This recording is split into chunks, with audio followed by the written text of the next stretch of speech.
Começa agora o programa 20 Minutos com Breno Altman. Bom dia! Hoje é 25 de agosto de 2021. Está começando mais uma edição do programa 20 Minutos.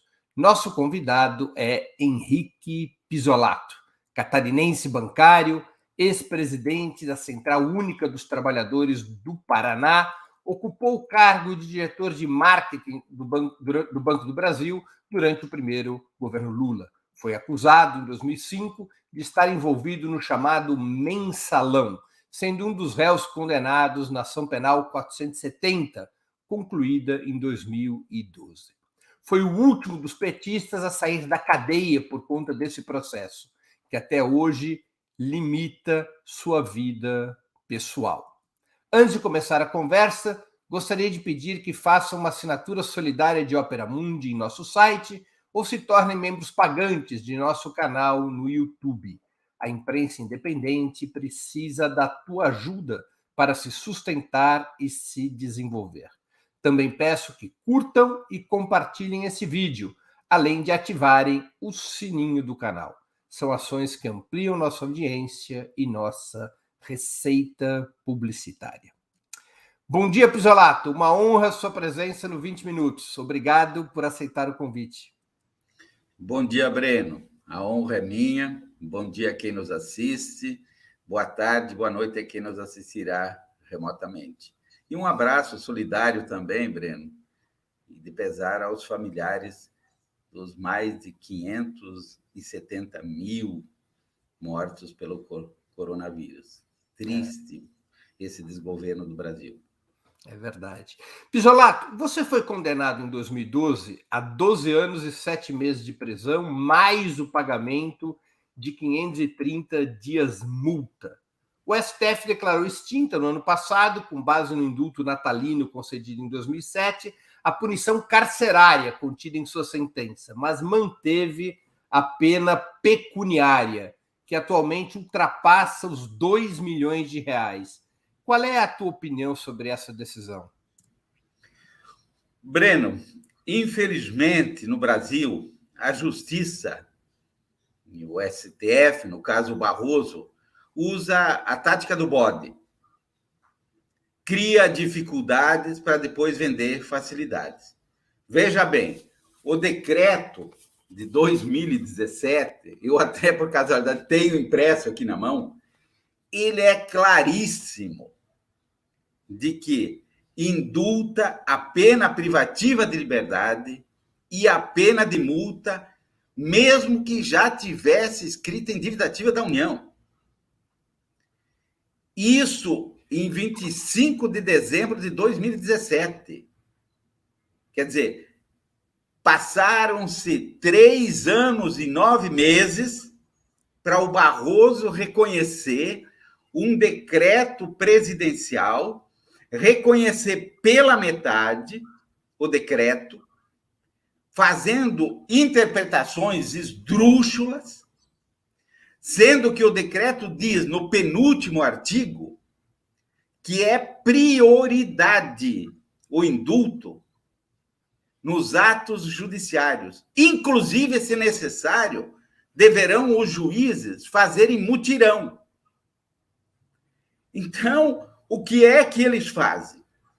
Eles criam dificuldade, põem o bode na sala, te estrangulam, para depois ir te dando um pouco de oxigênio.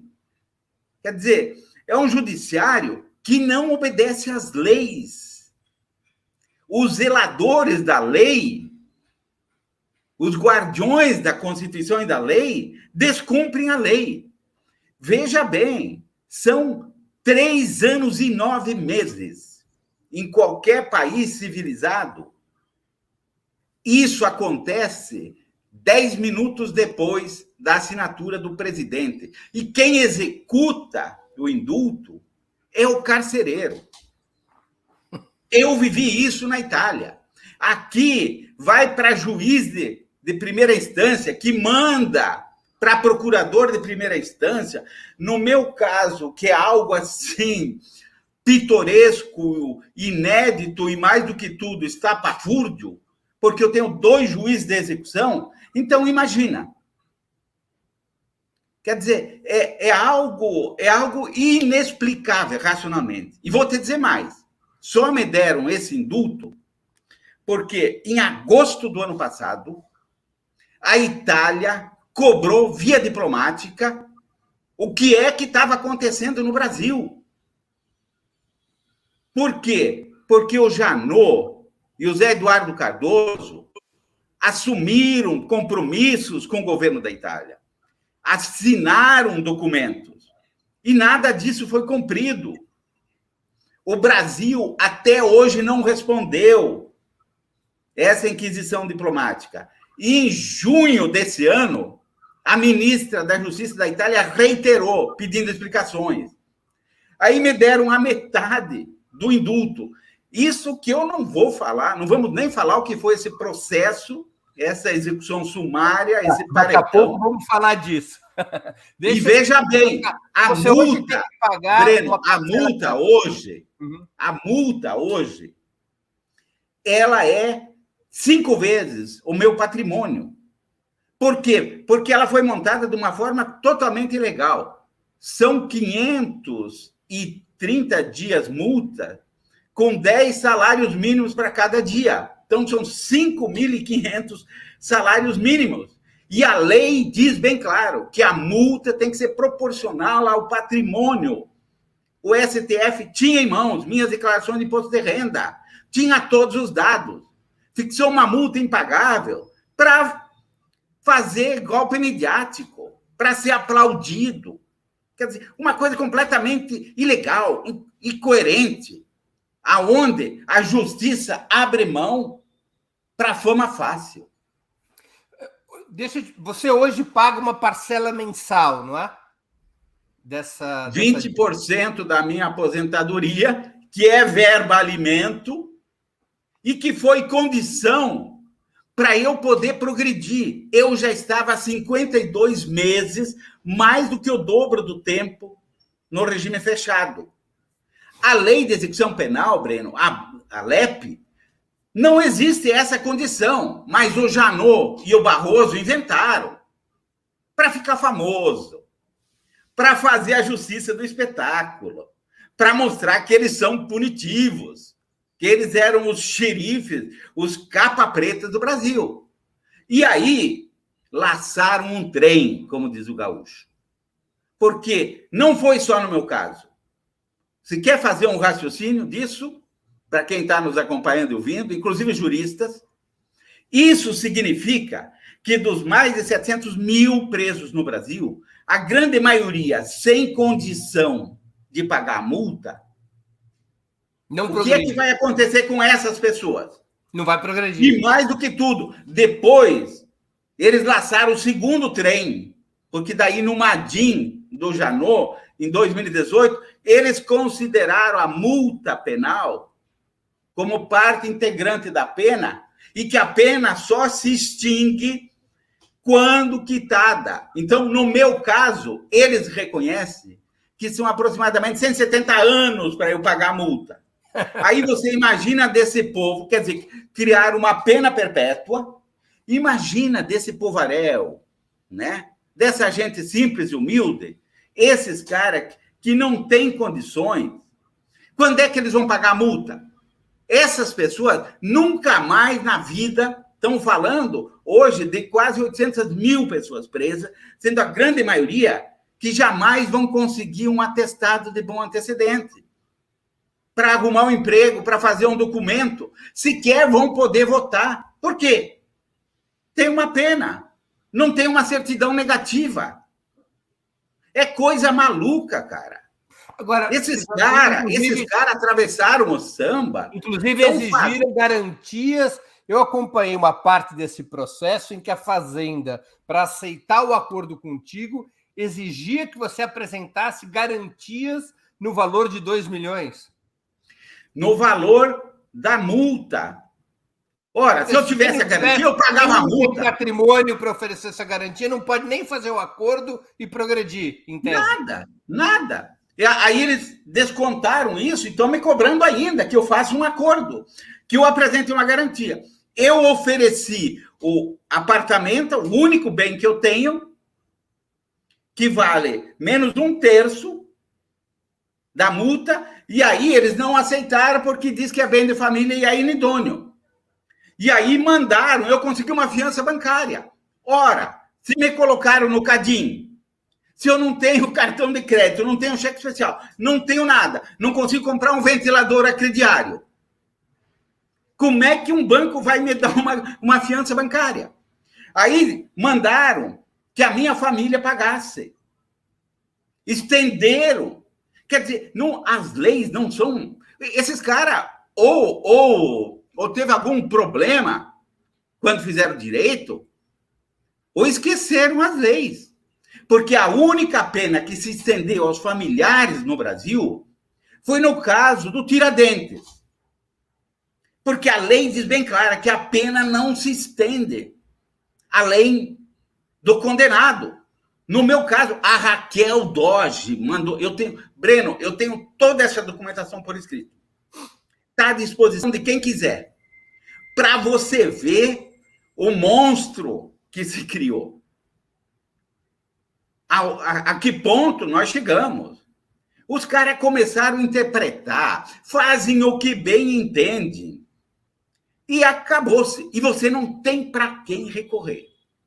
Você não imagina, e eu não gosto porque começa a me doer, me arde por dentro, só em pensar o que foram esses 3 anos e 9 meses, sem considerar o que eu passei na Papuda, o que eu vivi ali dentro, o que foi toda essa perseguição, essa desilusão, esse martírio, esse Gólgota de anos, quase 20 anos. Cara, imagina que o decreto de indulto previa o indulto para quem tivesse cumprido 1/5 da pena. Eu já tinha cumprido 1/3 da pena, mais do que o dobro. Aí, em 2018, eu achei que eu ia poder reencontrar meus familiares. O que foi que eles fizeram? O famoso Dallagnol, né? O mocinho salvador do Brasil, junto com a Carmen Lúcia, suspenderam o decreto. O Barroso, em abril, reescreveu.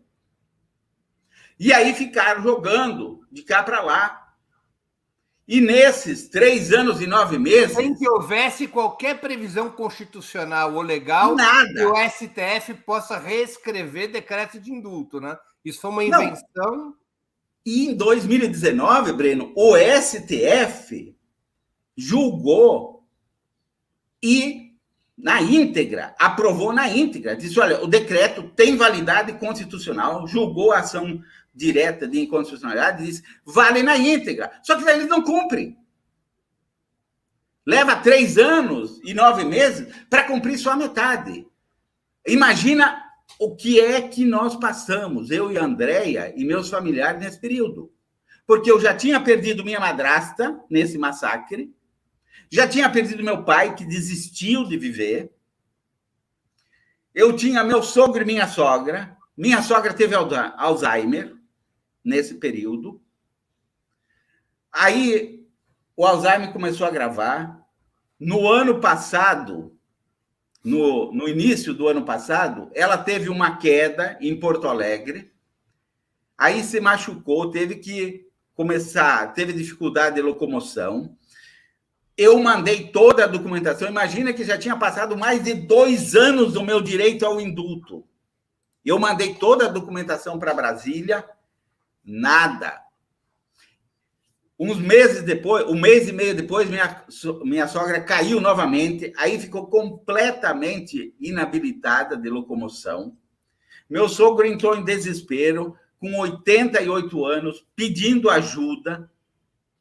A gente querendo ir para lá, eu juntei toda a documentação, mandei para o Barroso, reiterei o pedido, nada. Em abril, final de abril de 2020, minha sogra faleceu. Eu mandei atestado de óbito, tudo, nada. Nem para o enterro não me autorizou. Aí, meu sogro, imagina a situação, sozinho, frio, epidemia, precisando da gente, depressão, precisava fazer uma cirurgia. Mandei novamente toda a documentação. Por favor, só me sobrou meu sogro. Nada. Aí eu entrei com habeas corpus em julho. O Toffoli engavetou, meu amigo. Aí, em agosto, foi para o Fux. O Fux indeferiu porque diz que não cabe habeas corpus contra atos do Supremo. Porque eles não são semideus, eles são supradeuses, estão acima de Deus. Ninguém atinge esses caras. Aí veio a correspondência da Itália, a cobrança da Itália.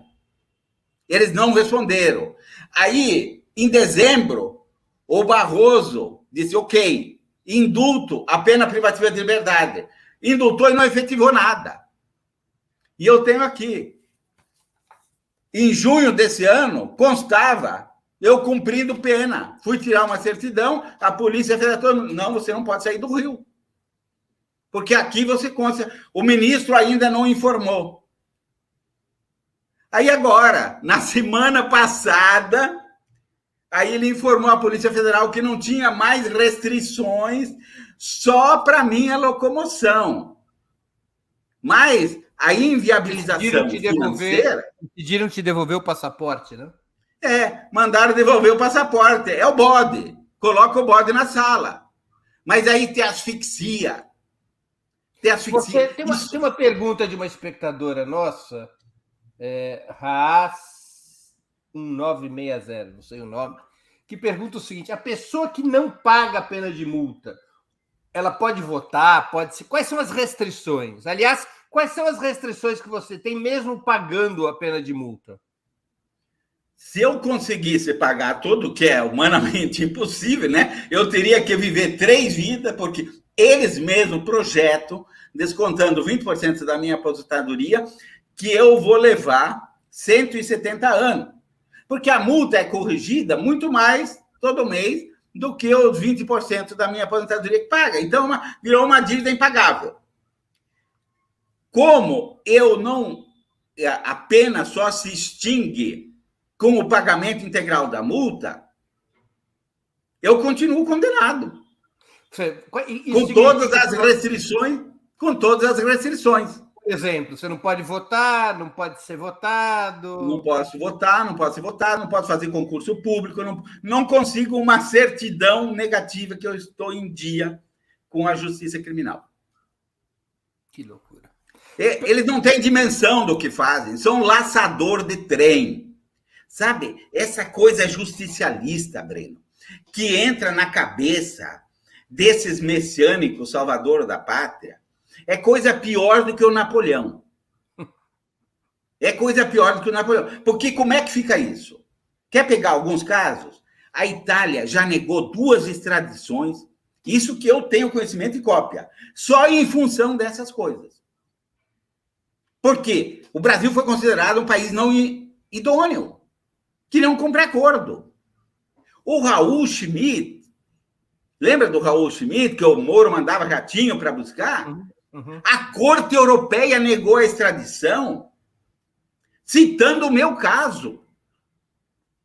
Não manda, que o Brasil não é confiável, meu amigo.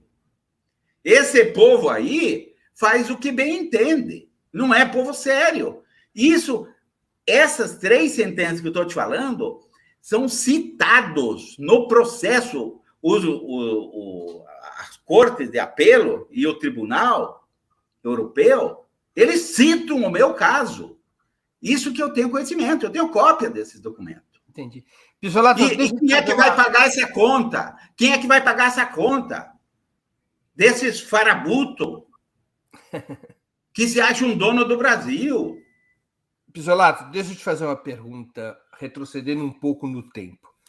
Você foi acusado na ação penal 470 pelo fato central do chamado mensalão, sei o quê, o mensalão esboroaria como argumentação, que teria sido suposto desvio de 73,8 milhões do Banco do Brasil para a DNA, Agência de Propriedade do publicitário Marcos Valério, e outros 2 sócios. Esse dinheiro seria a origem dos recursos, segundo a promotoria e a Polícia Federal, que então teriam sido clandestinamente repassados ao PT e partidos da base aliada.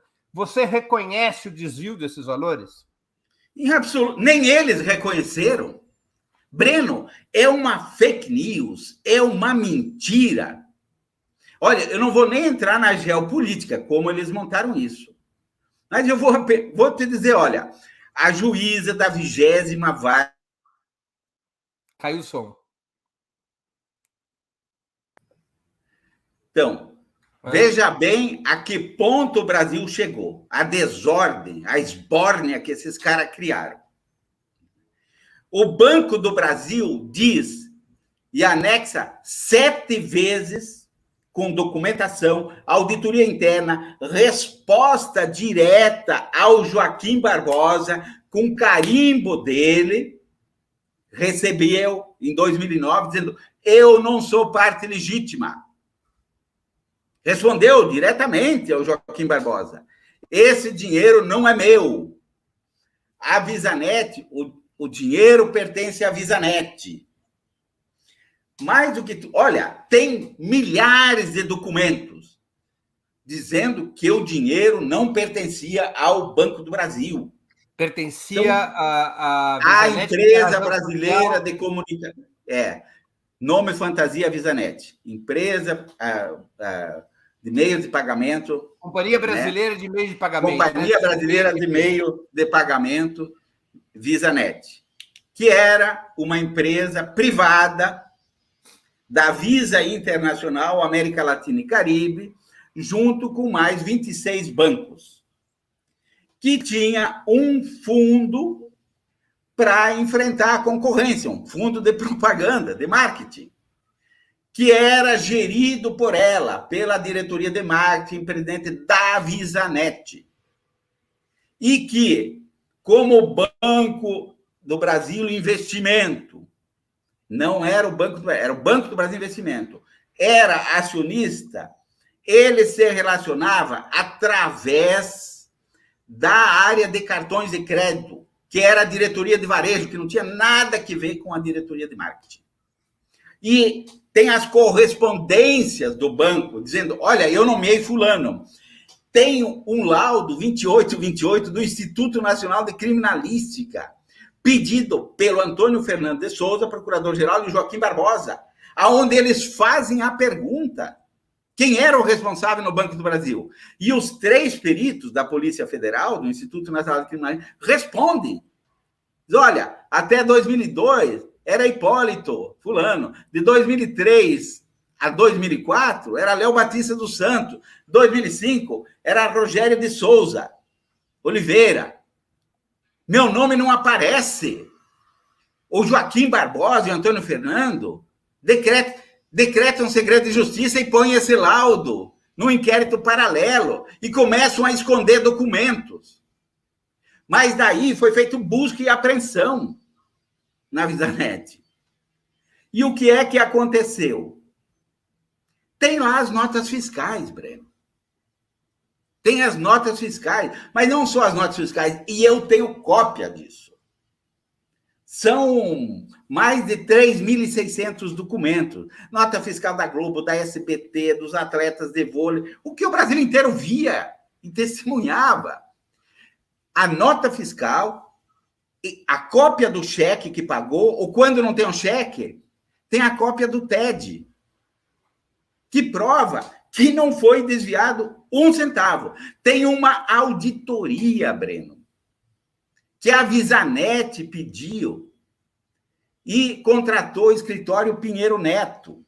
O Pinheiro Neto fez um levantamento, porque como era uma verba de marketing, de despesa, a Visanet tinha interesse em deduzir isso. Claro. E o Pinheiro Neto junta, diz: olha, foram 29 eventos, e aí, pasme, um dos eventos, que é o Pinheiro Neto junta toda a documentação comprobatória, olha só, é o Congresso Nacional de Magistrados, em Salvador, na Bahia, onde o Joaquim Barbosa foi palestrante. E ele diz que tudo isso foi desviado, cara. Então, olha, o dinheiro não era do banco, o dinheiro foi totalmente gasto, corretamente, estão lá todos os documentos. A VisaNet conseguiu dedução fiscal, a Receita reconheceu a aplicação e fez dedução. A DNA era contratada da VisaNet ou do Banco do Brasil? Ela tinha um contrato com o Banco do Brasil, né, que não foi encontrada nenhuma irregularidade. Porque ela já estava lá, inclusive, no governo Fernando Henrique Cardoso. Né? Ela, quando eu assumi, inclusive, antes de eu assumir, o contrato tinha sido prorrogado. Porque o Joaquim Barbosa disse que fui eu que prorroguei. E não tem uma assinatura minha, pelo contrário. São 6 dias antes de eu assumir. Mas aquilo virou um faz tudo, aceita tudo. Ela tinha um contrato com o Banco do Brasil, não foi encontrada nenhuma irregularidade, e com a VisaNet, era eles que se relacionavam. Não tem, eu desafiei e desafio hoje qualquer pessoa, qualquer brasileiro, qualquer juiz, promotor que encontre um documento meu, um bilhetinho para a VisaNet, ou da VisaNet para mim, uma rubrica, uma assinatura, um carimbo, o que quer que seja. Eu nem sabia onde era a sede da VisaNet. Mas eles precisavam criar. Sabe? Essa coisa... A P470 ela ficava completamente desmontada. Não tinha dinheiro. Fizeram o PowerPoint. Um dia o Eugênio Aragão me explicou, como ele é procurador aposentado, ele me explicou. Ele, não, o pessoal vai montando. Aí ele me explicou, disse, ó, só que na época, como não tinha o Dallagnol, então eles não fizeram publicamente. Depois o Dallagnol fez para o Lula. E eles foram fazendo todo o ensaio, Breno. Porque sem provar que houvesse origem ilegal de dinheiro, não havia o crime de peculato, não haveria o crime de lavagem de dinheiro, que na época estava submetido a um crime precedente, e não haveria o crime de corrupção passiva. Acabava o mensalão. Acabava o mensalão. E aí, eles já tinham vendido o peixe. Eles já tinham feito o espetáculo medieval, eles já tinham condenado todo mundo em praça pública. A Globo, cara, eu tenho as notas, se alguém quiser, são 9 milhões, quase 9 milhões de nota da Globo, né, a cabo. E a Globo dizia que o dinheiro tinha sido desviado. Quem é o ordenador de despesa no caso desses 73,8 milhões? É a VisaNet diretamente. Isso não passa pelo Banco do Brasil. Não, o dinheiro não ia para uma conta corrente da DNA no Banco do Brasil, que poderia ter sido uma conta corrente no Bradesco. Claro. E quem pedia isso era o quê? O indicado pelo banco, gerente de cartões de crédito, que estava nominado como o único responsável. Ele pedia, olha, transfere para essa conta da DNA para ordenar as despesas. A VisaNet analisava, juntava toda a documentação que ela julgasse necessário, o diretor-presidente, o diretor de marketing e o diretor financeiro aprovavam, se consideravam regular e repassavam o dinheiro. Não tinha nada a ver comigo. Não tinha nada a ver comigo. Não tinha a ver com você nem o plano de marketing, onde esse dinheiro ia ser aplicado, que eventos iam ser promovidos?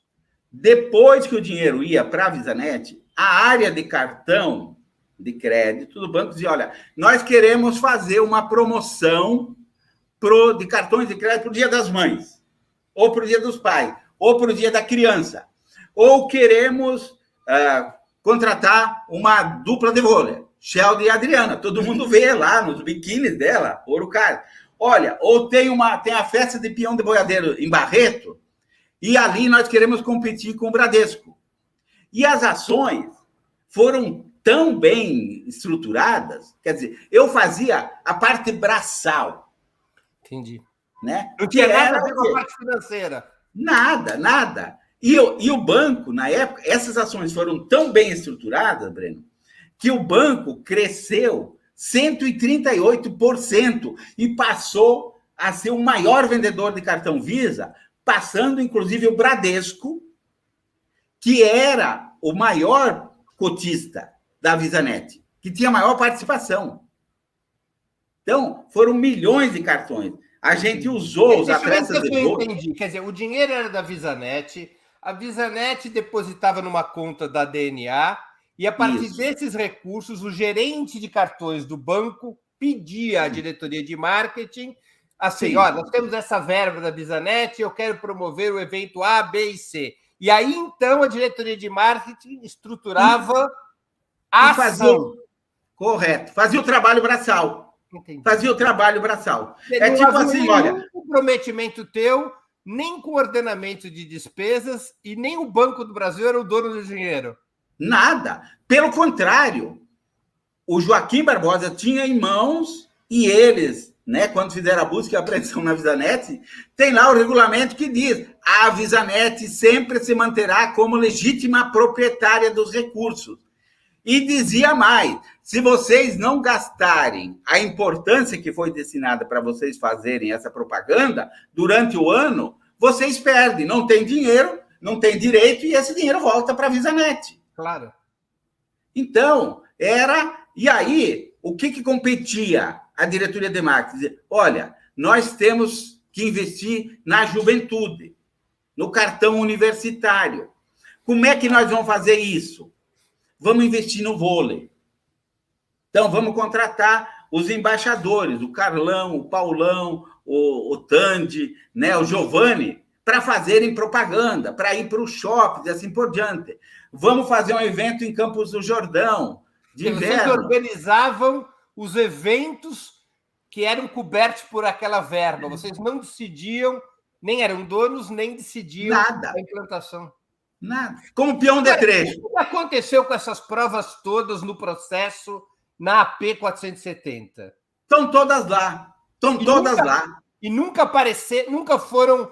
Elas não entraram nos autos do processo? Estão nos autos do processo. O Joaquim Barbosa não relatou nada. Ele escondia os documentos, tipo esse laudo do Instituto Nacional de Criminalística. Você imagina que esse laudo foi pedido no início de 2006. Foi entregue antes da aceitação da denúncia. Quando eles perceberam, ele e o Antônio Fernando, que aquela farsa dos 40, que eles tentaram, toda aquela alegoria, ia cair tudo por terra, eles esconderam, abriram um inquérito paralelo e colocaram lá. E ficou segredo de justiça. O que aconteceu? Isso apareceu no relatório do Joaquim Barbosa. Não, aparece porque o Lewandowski depois assume a presidência e quebra o segredo de justiça. Só que daí já estavam condenados. Quando? Por que é que eles fizeram isso, Breno? Porque em 2007 teve a sessão do pleno para aceitar a denúncia. Se esse documento tivesse chegado na mão dos advogados, dos indiciados, a ação teria caído. E aí? Eles tinham que manter o show, o espetáculo. Você imagina que a Globo tinha as notas, a SBT tinha, ela sabia que tinha metido as notas. As notas correspondentes à compra dos espaços. Claro. Eu tenho cópia de tudo isso. Tem lá o carimbo da Procuradoria e do STF em todas as notas.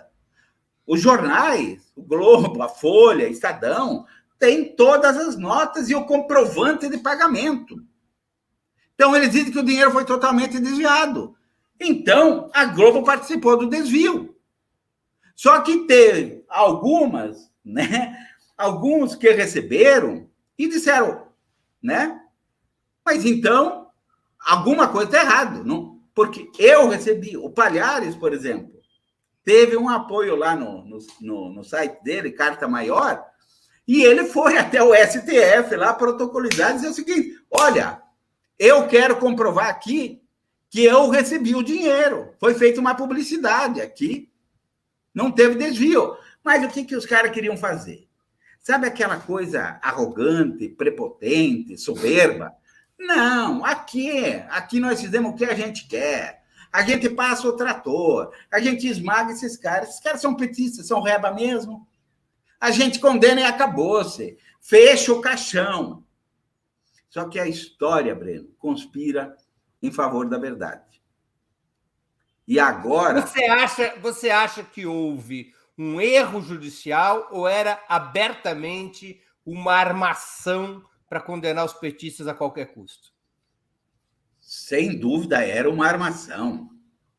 Aí é só entender um pouco de geopolítica, você é um expert nisso, sabe muito mais do que eu, sabe como isso funcionou, foi o protótipo. Eles montaram o protocolo que, se não desse certo, eles iam com a segunda. E vieram depois. Vieram com ouro.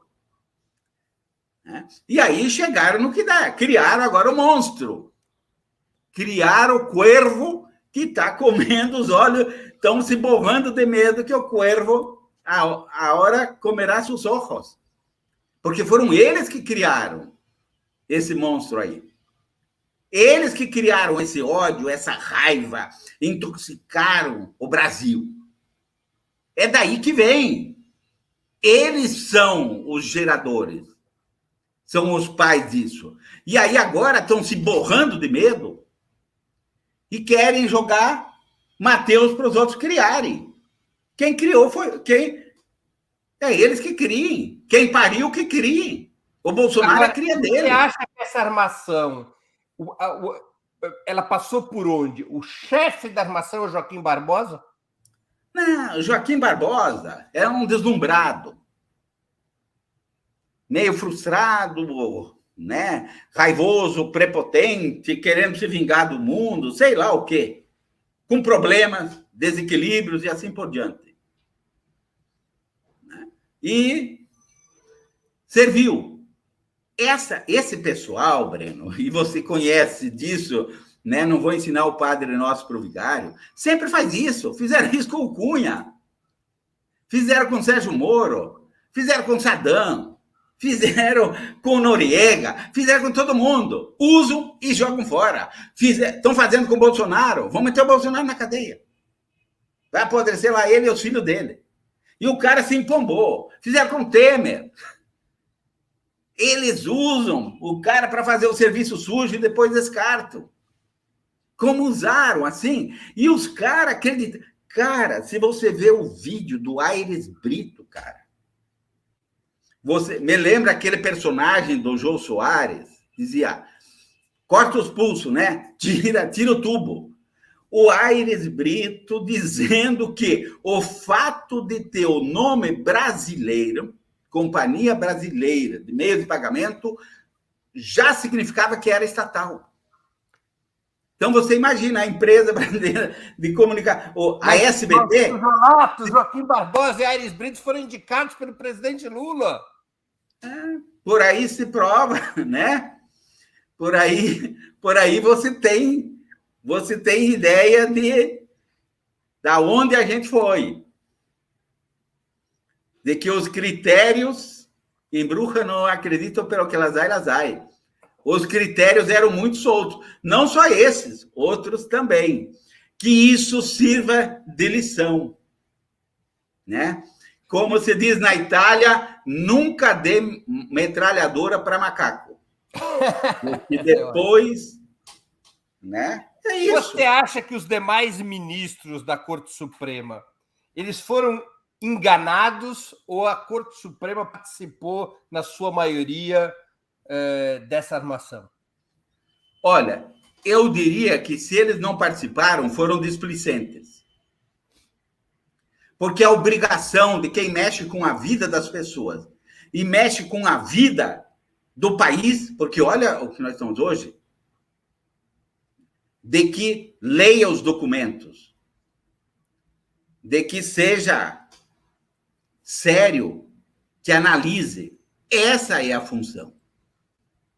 Então, pode ser que tenham sido displicentes, né? Eu não me atrevo aqui. Mas não podem ser displicentes. Quem ocupa um cargo desse não pode ser displicente.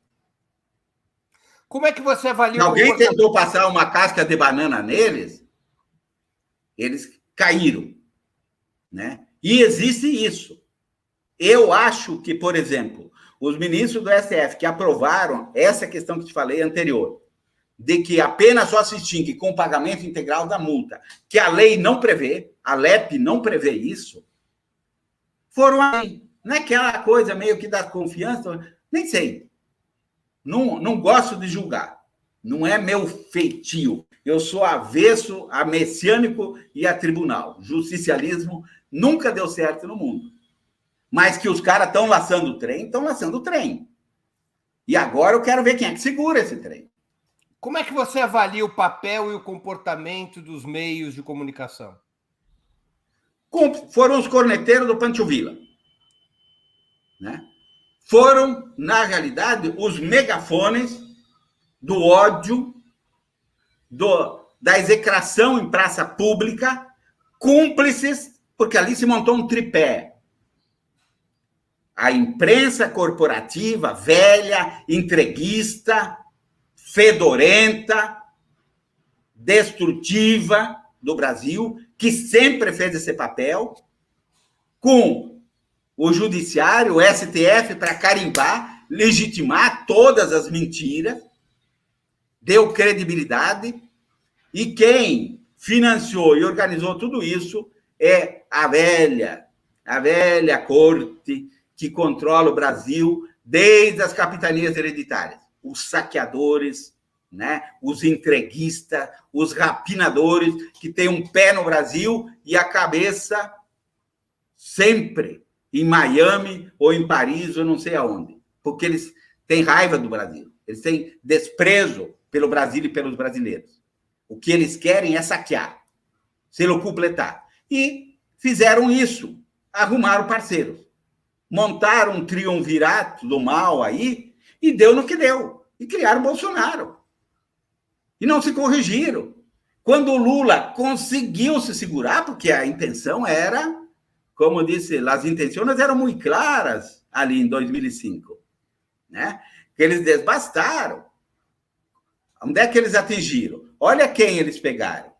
Os líderes do partido com um DNA, com origem. Zé Dirceu, Genuíno, Delúbio, né? Eles sacudiram. Aí, em 2008, como as tramóias imperialistas não deram certo e teve a crise, o Lula se reequilibrou, mas já tendo que fazer composição. E aí eles voltam à carga.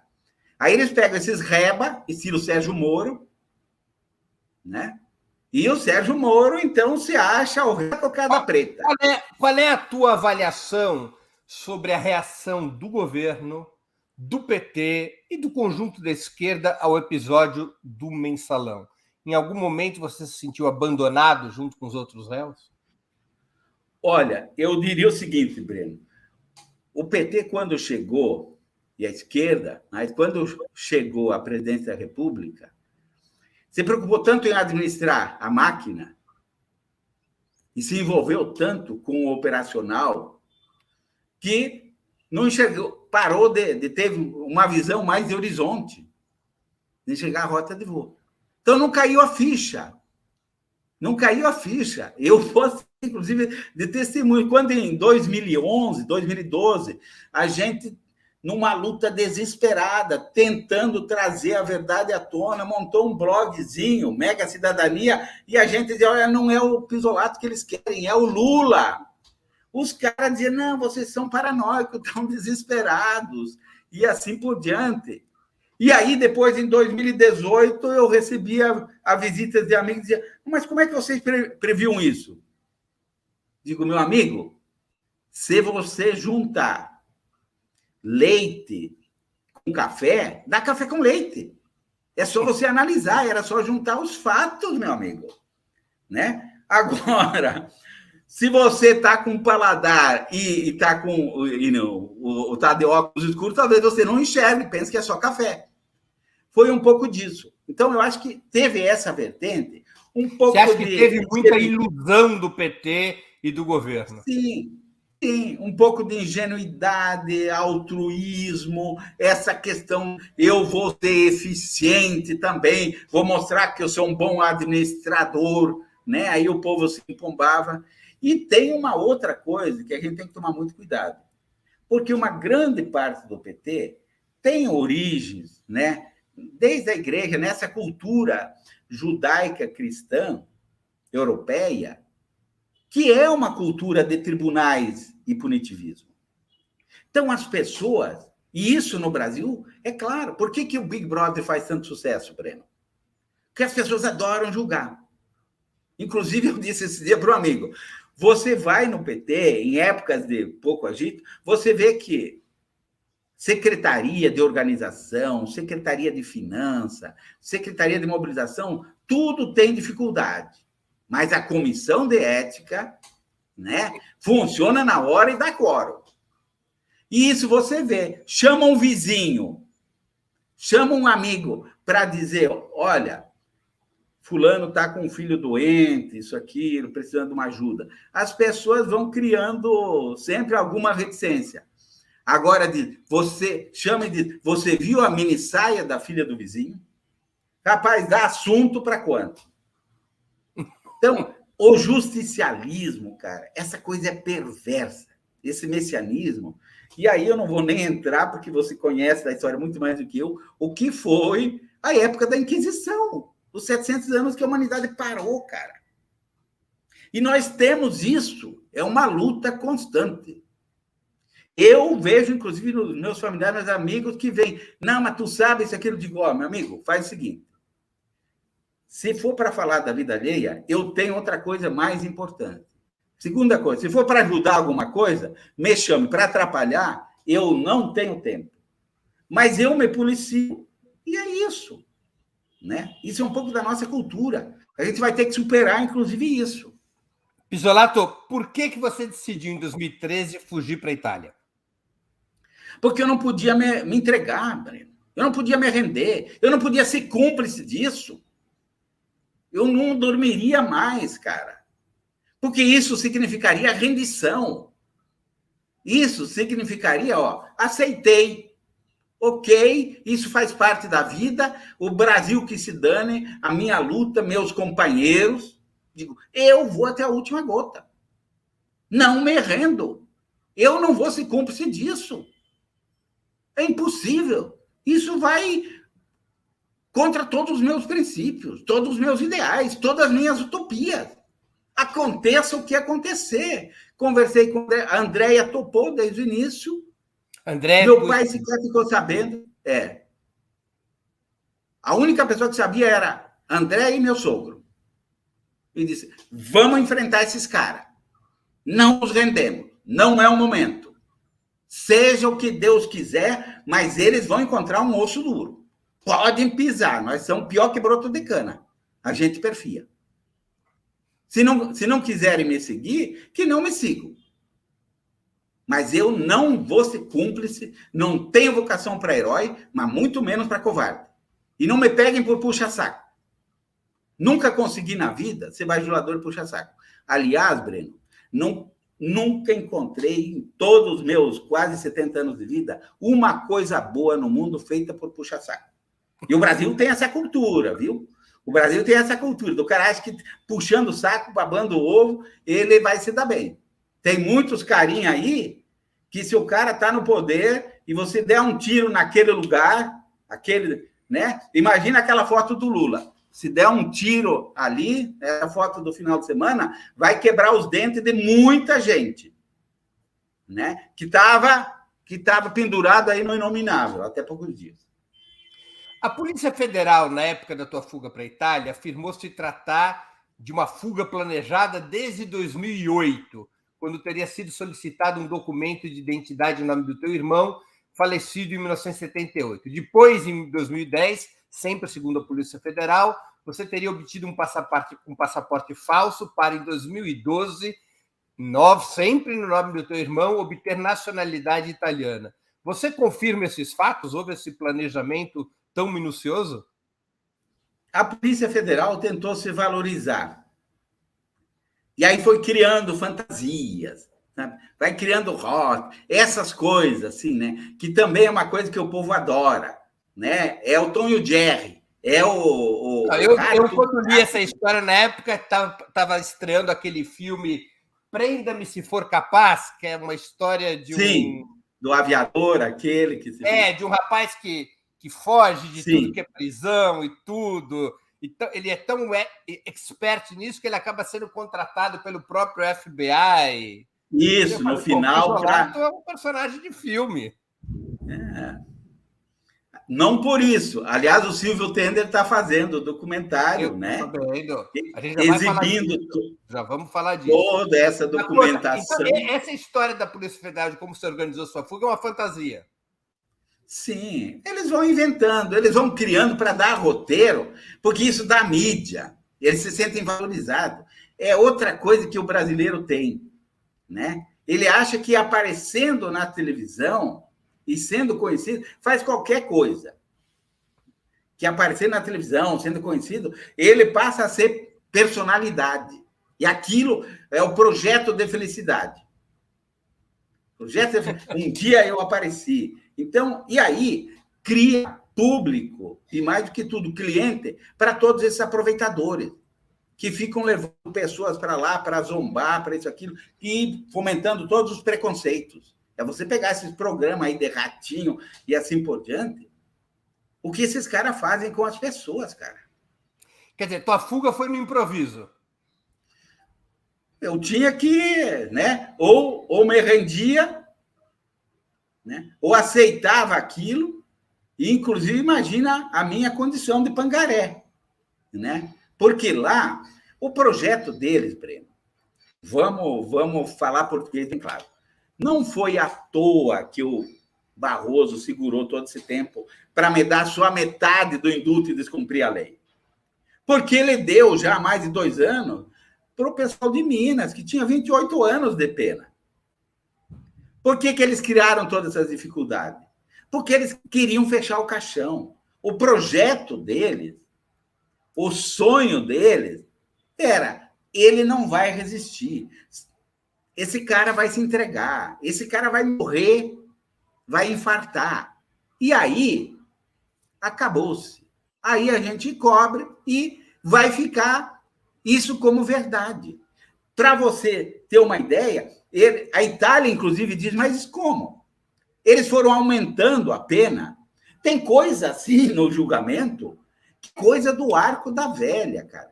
Primeiro, eles me condenam por peculato, por eu não ter fiscalizado quem fiscalizou, quem deveria fiscalizar.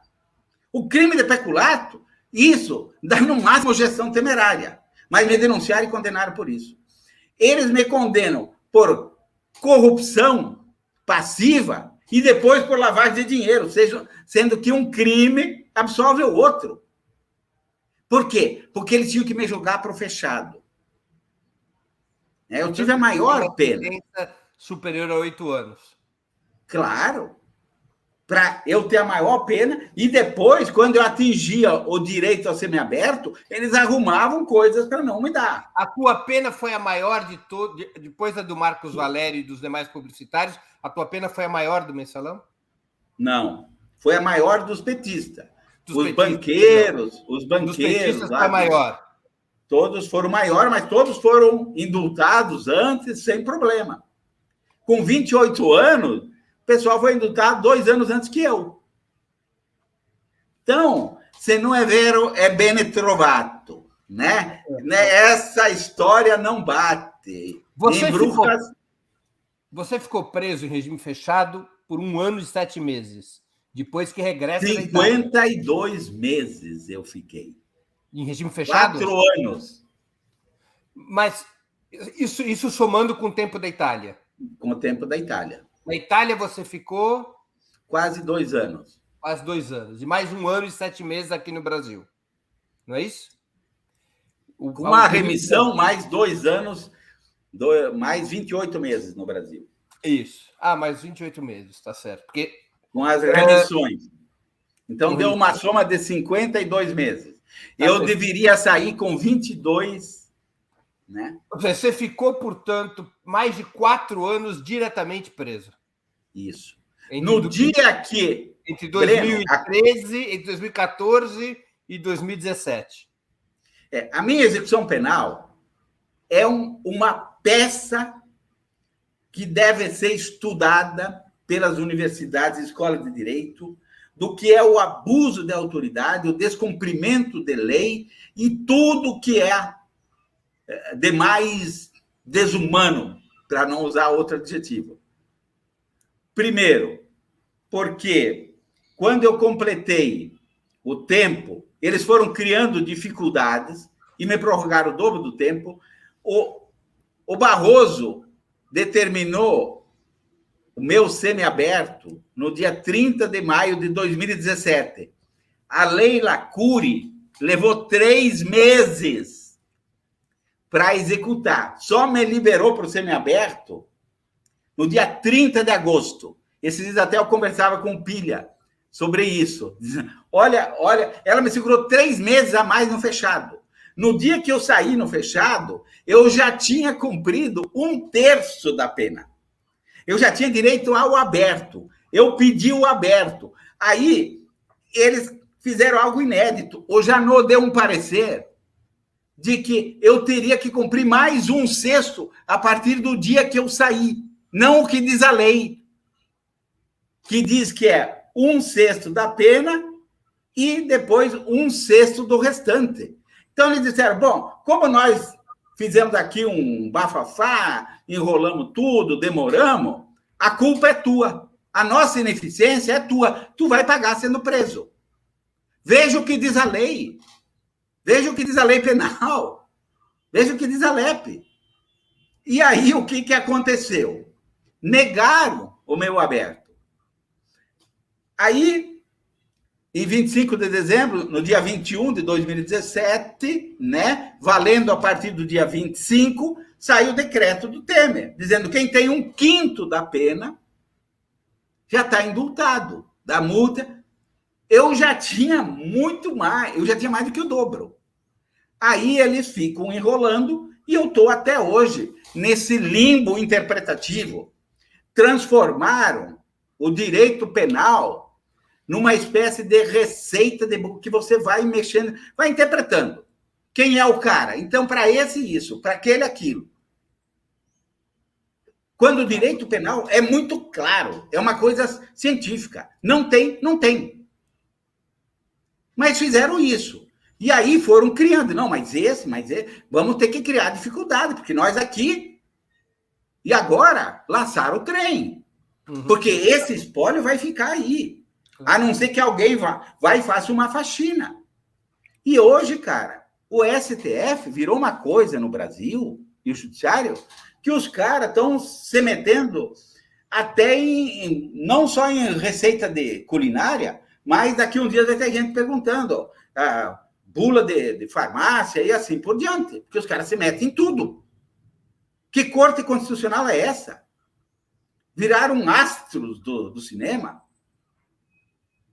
O cara deve estar fazendo botox. Nesse período que você ficou preso, de 52 meses, como foi para você? O que foi essa experiência de 4 anos de cadeia? E eu vou completar com uma pergunta da Cecília MB, que contribuiu com o Superchat. A luta de classes deu na farsa do mensalão. O que representou esse processo kafkaniano individual e socialmente para você? É a mesma pergunta na prática. Que foram esses 4 anos de regime fechado? Olha, eu não gosto de... Isso é uma coisa, sabe aquela coisa que é uma queimadura de 3º grau que a pele não se refaz mais, né? Qualquer ventinho que sopra te dói, te arde. Eu vivi, né, desde das dores da perda do meu pai, nesse que desistiu de viver por isso. Vivi na Itália um abraço de solidariedade de centenas e dezenas de pessoas, 24 senadores, visitas do presidente da Comissão de Direitos Humanos e assim por diante, solidariedade dos presos. Então, eu conheci um lado humano que eu jamais imaginei, de fazer greve de fome, para eu não... né? A ala inteira lá do Santana, de Modena. Aqui no Brasil, né? A gente tentando montar uma escolinha para alfabetizar, porque 80% dos presos na ala onde eu estava não sabiam assinar o nome, e, em função disso, não podiam, trabalhavam e não podiam remir os dias, porque não assinavam o documento lá. Então, eu conheci esse lado humano, né, do andar de baixo, dessas pessoas que, no desespero e no abandono completo, se abraçam, te abraçam e te recebem.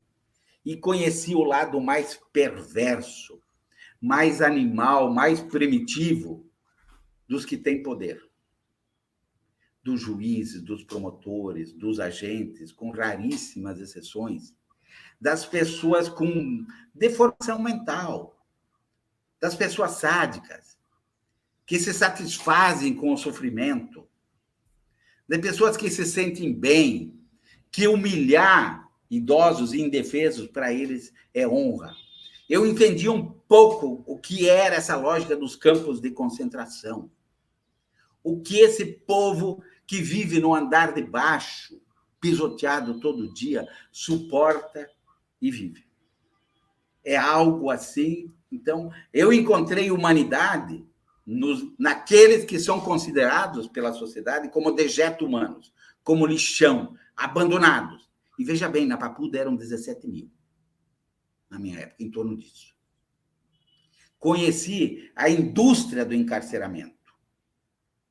Conheci o abandono total, a incapacidade, a falta de lógica de você tornar as pessoas refém do crime. E a truculência.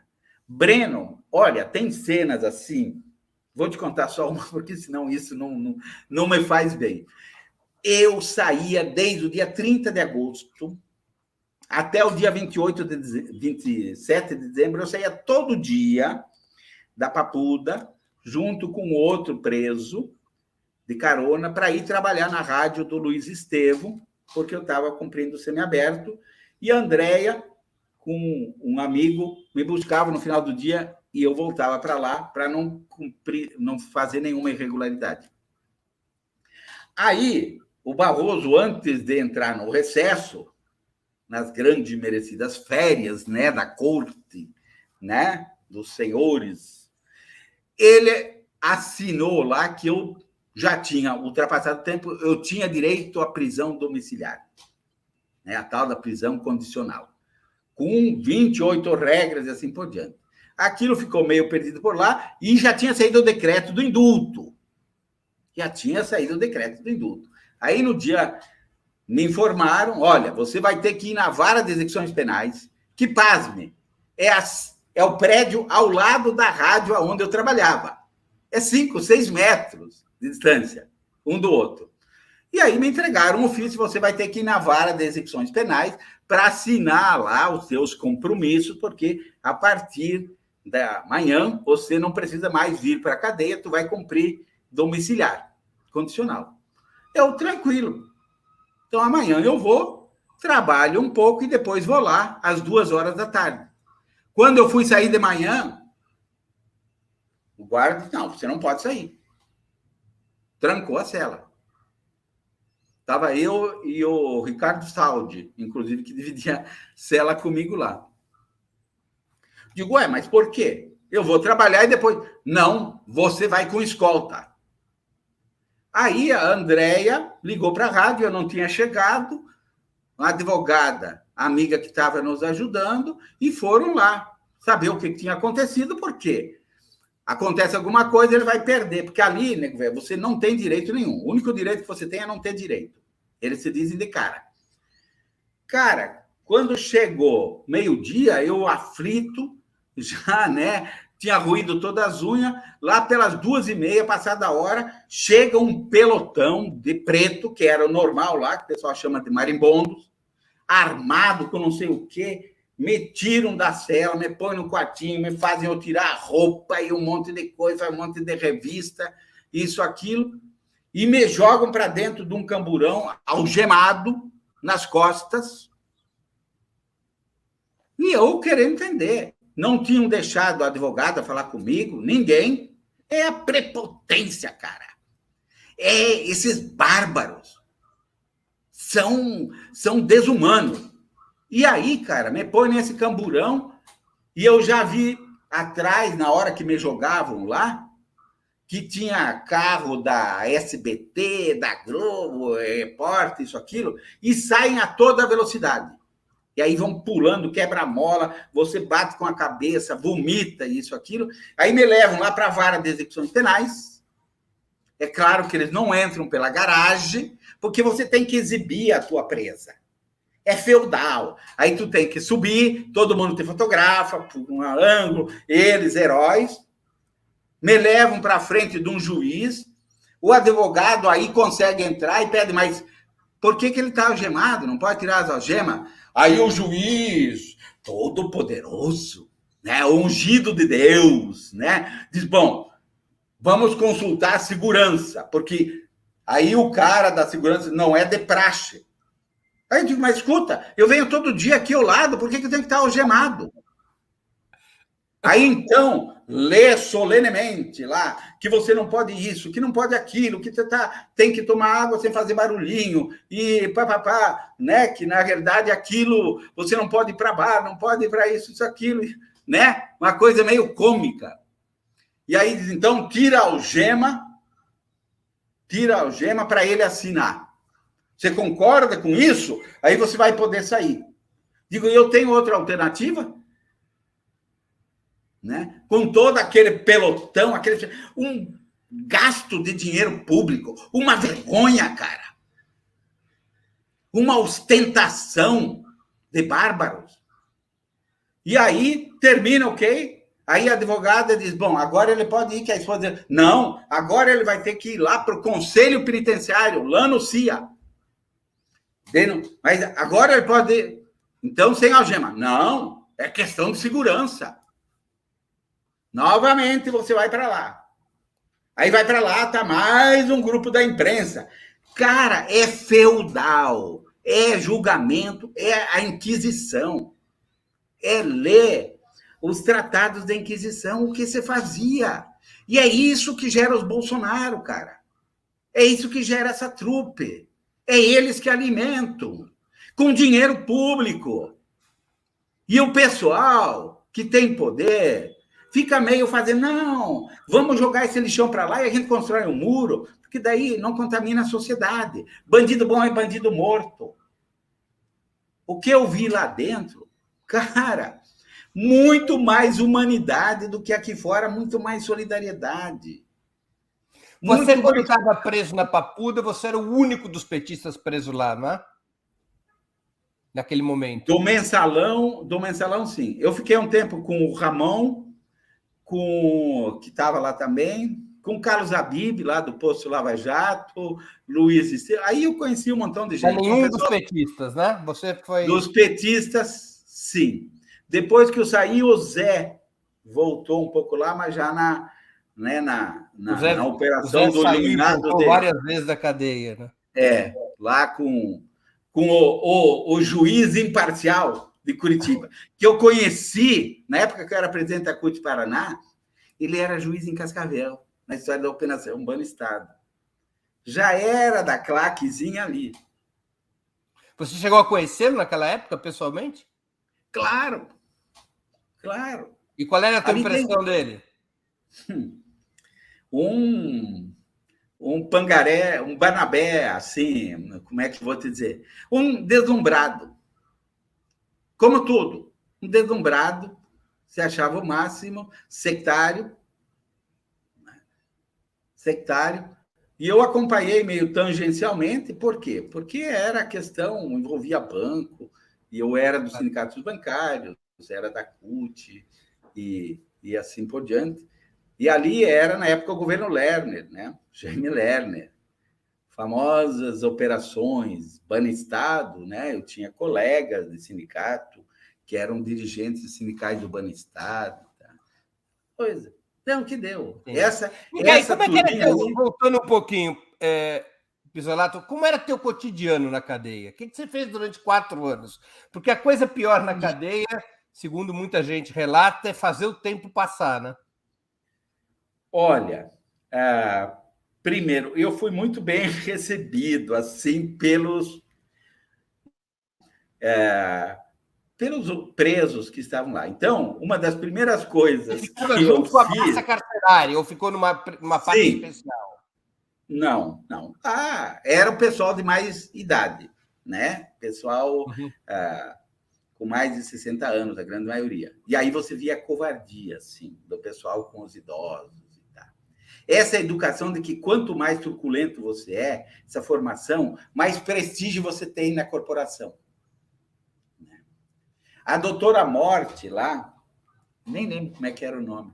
Cara, era uma coisa assim, você tinha que ficar algemado, tu ia para o médico, tu ficava algemado a 4 metros de distância e levava um xingão. Quem que tá aqui de novo? Não sei o quê. Né? E eu vi gente morrer lá dentro, eu vi gente entrar lá, ficar surdo, cego e morrer há pouco tempo, que eu vi assim. Tudo que há desespero, você se socorre. O que a gente fez lá?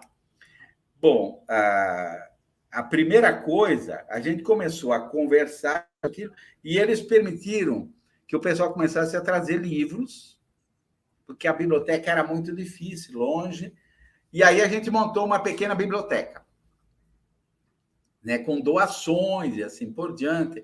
Aí veio o pessoal das Zelotes, aquele pessoal da máfia dos combustível, de Brasília, que conheciam. Sempre tem uns agentes. É impressionante, eu digo isso, que eu acredito em anjos e em milagres. Tem uns agentes que são humanos, em todos os locais, né? Então, eles ficam ajudando, conspirando. O diretor do presídio, na época, era uma pessoa de bom senso, né? Ele não queria criar caso, né? Mas tu sabe como é que é, eles têm que atuar meio... Então, a gente montou a biblioteca e eu fiquei encarregado de organizar a biblioteca. Aí, fato seguinte, eles queriam fazer uma horta lá, mais para os agentes e assim por diante. Aí souberam que eu era arquiteto.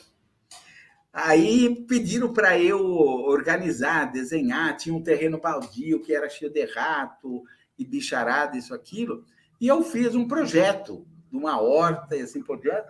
Aí o pessoal, tinha um empresário que estava preso lá, começou a trazer semente, a gente montou uma horta e aquilo fornecia verduras e hortaliças lá, tanto para os agentes como...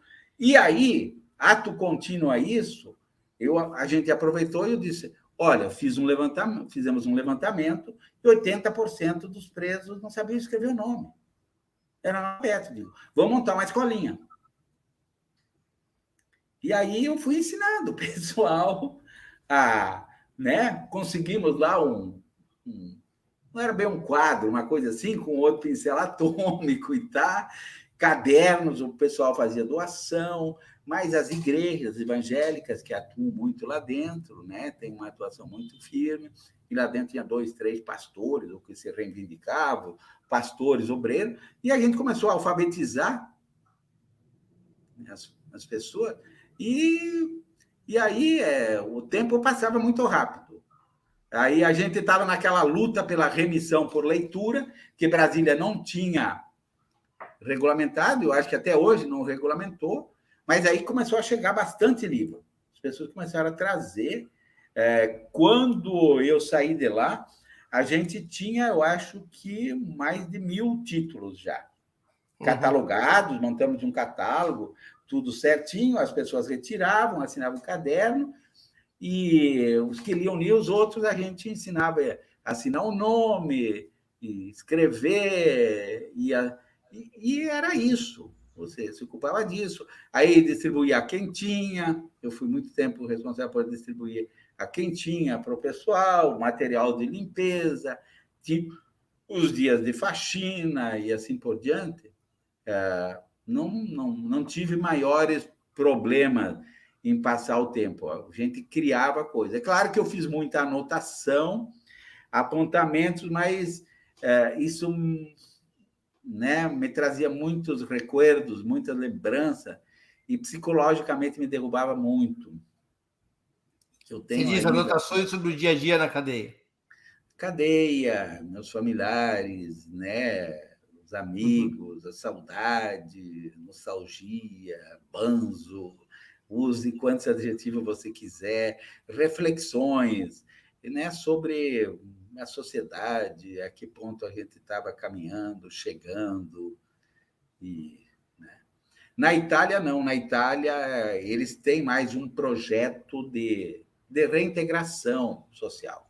Então, tinha muita atividade, ocupação, o tratamento é completamente diferente, né? As pessoas que trabalham, inclusive, criam cooperativas de ex-presos. Aqui não, aqui o cara é jogado, né? E aí os caras escrevem assim, reeducando. Cara, mas que reeducando, Katsu? É preso mesmo. Você era um homem rico, enriquecido no governo, como parte da imprensa monopolista afirmava? Olha, quem dera, quem dera. Eu era rico de sonhos, de saúde, de ideais. É claro que eu e a Andréia sempre trabalhou sempre como arquiteta, né? Muito prestigiada, desde o Paraná. Tem cidade lá que tem mais de 100 projetos que a Andréia fez, aquilo. A gente tinha algumas economia, poupança, né? Mas a Receita Federal raspou todos os meus dados, procurou, não encontrou, disse que eu colocava como dependente a minha madrasta, que assumiu o lugar da minha mãe quando eu tinha 11 anos. Minha mãe faleceu, né? Então, eu colocava ela como dependente, porque eu ajudava ela todo mês com dinheirinho e o plano de saúde. E aí me autuou e eu paguei a multa, né? Porque, dizendo que não, que a lei diz que é mãe. Então, madrasta não é mãe. Cara, eu fui atuado e tive que pagar a multa. Foi o grande erro que eles encontraram. Eu só tive conta no Banco do Brasil. Eu duvido que alguém encontre 1 centavo em toda a minha história do Banco do Brasil, todas as minhas contas, que não tenha sido origem com proventos, salários ou participação no lucro quando eu recebia.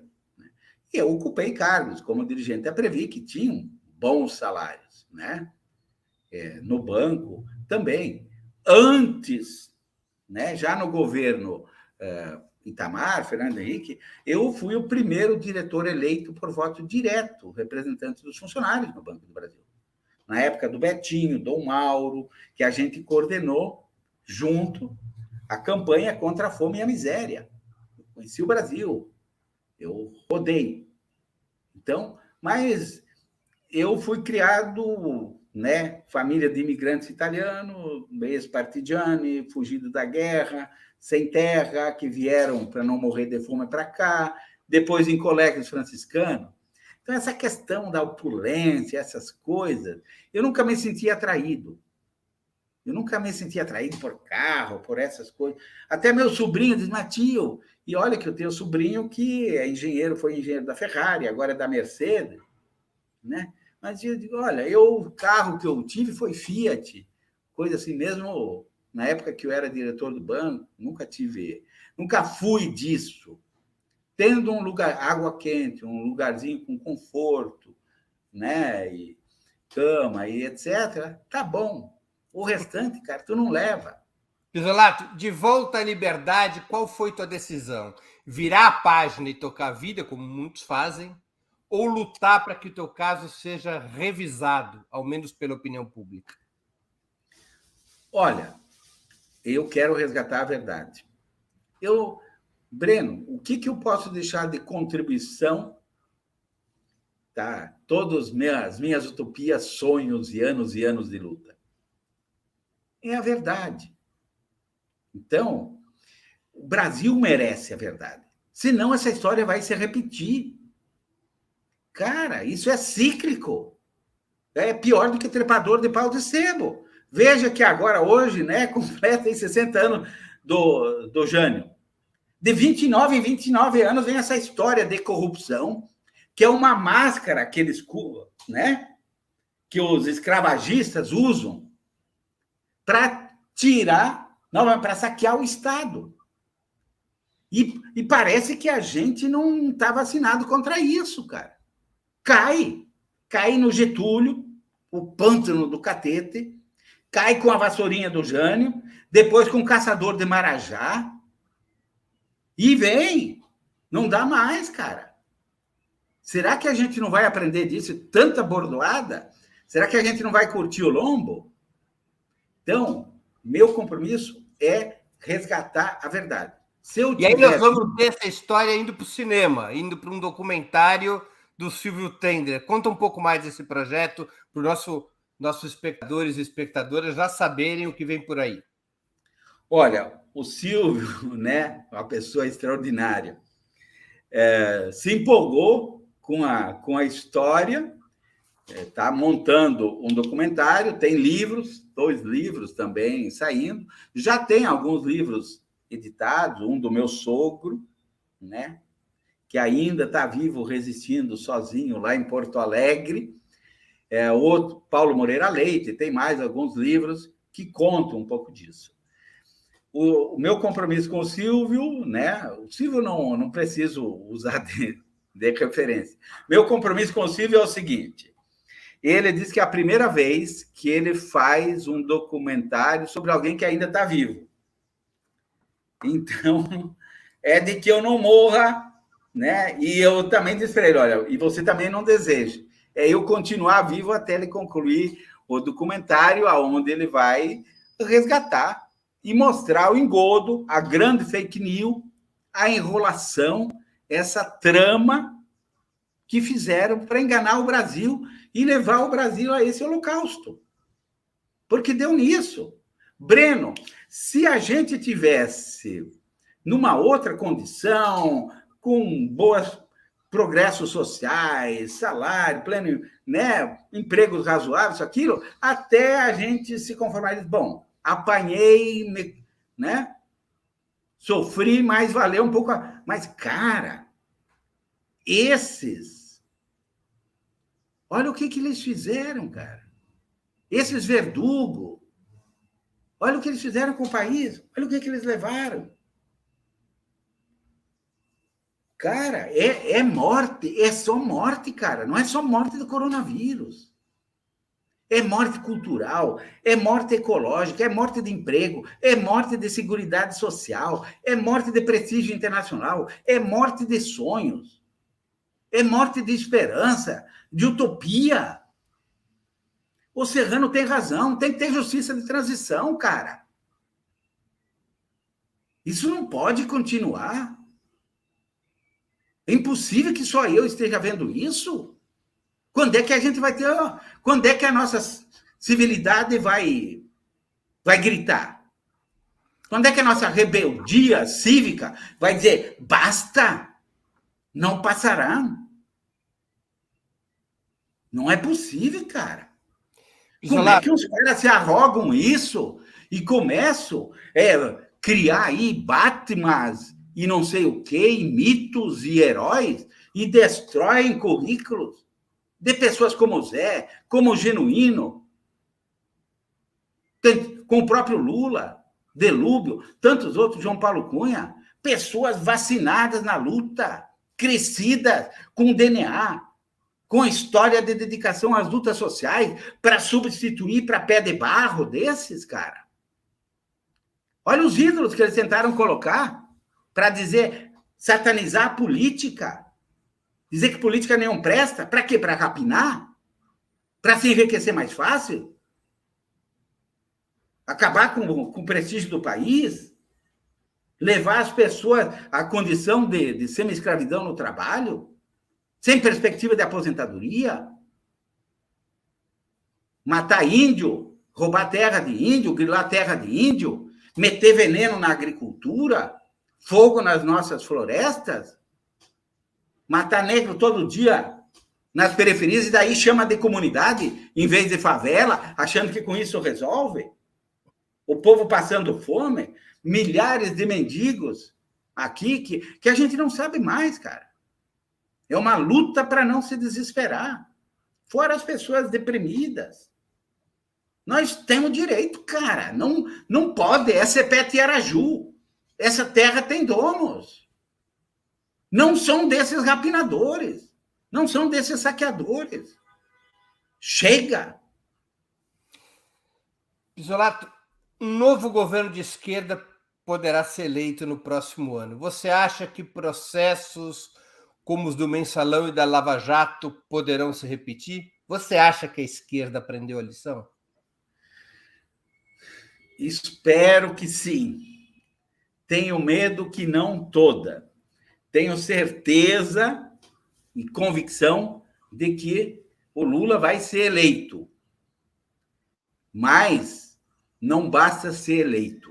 Tem que tomar posse e nós temos que estar lá governando, porque, Breno, em outras oportunidades, eu posso te contar o que eu passei naquele primeiro período. Tinha gente que tinha medo do povo, gente do PT, né? Então não dá. Agora é radicalizar na democracia. É povo na rua e empurrar para a esquerda, porque se a gente não fizer, num primeiro momento, um rearranjo disso daí, anulando todas essas maluquices e, mais do que tudo, né, desumanidades que fizeram, e depois fizer a reforma agrária, a reforma financeira, e assumir um projeto de país, não um plano de governo, cara, não dá mais. Nós vamos repetir. Daqui uns anos, aparece, vai completar 29 anos e vai reaparecer um outro. Aí não vai mais ser a República do Galeão, vai ser nem de Curitiba, vai ser, sei lá, a República não sei de onde. Chega. Agora a gente está vacinado e ressabiado disso, e que as próximas gerações, por favor, nem sobre a forma de farsa, não repitam essa história. Pisolato, a gente está chegando ao final da entrevista. Eu vou te fazer duas perguntas que eu sempre faço aos convidados. A primeira é qual livro você leu ou está lendo durante a pandemia e gostaria de sugerir aos nossos espectadores. E a segunda, qual filme ou série assistiu ou está assistindo e poderia indicar a quem nos acompanha. Livro, Breno, olha, eu costumo assim, né? O que eu mais leio é processos, né? Porque tem uma infinidade de processos, né? Cara, o Banco do Brasil está me cobrando mais de 500 milhões do dinheiro que ele disse que não era dele, que não consta nenhum balanço. E o perito disse para a juíza que não é do banco, e a juíza está tentando dar um cavalo de pau lá na 20ª, anular a perícia do perito dela que o banco pediu. Para dizer, não, cara, aqui você vai revelar, tu vai levantar o tapete. Nós não podemos dizer, um erro tem que ser corrigido com outro erro maior, né? Então, eu leio processos, eu deixo um livro por aqui, outro para lá, então, mais nas horas de relaxo, eu estou lendo a Isabela Allende, né, A Soma dos Dias. Aliás, era um livro que a Isabel, eu adorei os livros dela, né? Esse é a Meia Boca, né? E estou lendo esse aqui, Breno, relendo, né? O Tariq, que eu ganhei até isso quando começou as denúncias, ganhei da Tieko Aoki, e me ajudou muito, me confortou, mas eu estou relendo porque é uma história muito peculiar lá de dois irmãos, né, na ocupação da Coreia, japoneses, e que tem que tomar decisões terríveis, né? Terríveis, porque ele tem que optar num determinado momento entre a vida dele e do irmão. E filme ou série? O que você sugere? Cara, são muitos. São muitos. Olha, tem um que eu vi meio assim, devorando, que é Making a Hunter, que é a história lá nos Estados Unidos, Making a Murderer. Uhum. É a história real nos Estados Unidos de como fabricam um criminoso, né? E como a justiça resiste a fazer justiça. Parece que vem mais uma agora, porque ainda não terminou a história. E eu vi assim, para ficar em contato com a Itália, mas eu vejo, toda hora eu estou vendo. Aí eu vi, inclusive, o do Chico ontem, né? Esse que saiu agora, o documentário dele, do Chico Buarque, mas Suburra, me lembra muito porque eu fiquei preso em Roma, eu conheci muito dos zíngaros, né, que são os ciganos, e como funciona essa máfia capital, essa pequena negócio da droga, da contravenção, essa pequena corrupção. Então, eu lembro, vi assim, lembro dos sotaques, né, dos acentos, de como eles se organizam socialmente. Mas eu vejo assim, quando estou tenso, cansei de processos, e toda manhã eu vejo, que eu recomendo para todos, o Breno Altman, às 11 horas, né? Que é uma pós-graduação em cultura, política, conhecimento universal, geopolítica. E então, enquanto eu faço os meus compromissos domésticos aqui, de cozinhar, aprontar comida e lavar louça, né? É um pouco da minha penitência de ter sido educado em família italiana, um pouco machista, mas eu tenho que assumir essa divisão de tarefas.